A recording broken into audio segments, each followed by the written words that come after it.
మేము రామాయణం బాలకాండలో తాటకి సంహారం అను ఘట్టాన్ని చేసి చూపిస్తాము.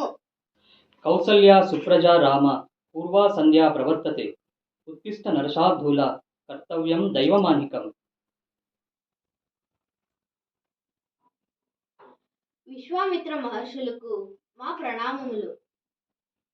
శ్రీరామ యాగ రక్షణానికై తాటకి సంహారం తక్షణ కర్తవ్యం. గురుదేవ, రాజంకాల చీకటేమిటి? లక్ష్మణ, అదే రాక్షసమాయ. ఇప్పుడు మనం అప్రమత్తంగా ఉండాలి.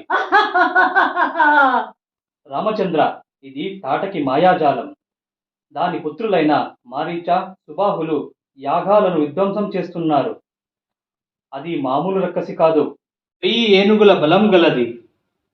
దాన్ని ఆగడాలకు అకృత్యాలకు అంతూ పంతు లేదు.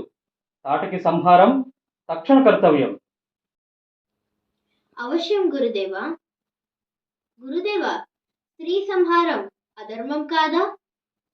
తాటకి ఆడదని సంకోచించకు. లోక కంటకుల విషయంలో స్త్రీ పురుషుల భేదం లేదు. ఆలోచించక శరసంధానం చెయ్యి. అన్నయ్య, ఆ భయపెట్టేకి వస్తాయని చూడు. మాటలెందుకు తమ్ముడు, ముగిచ్చేద్దాం.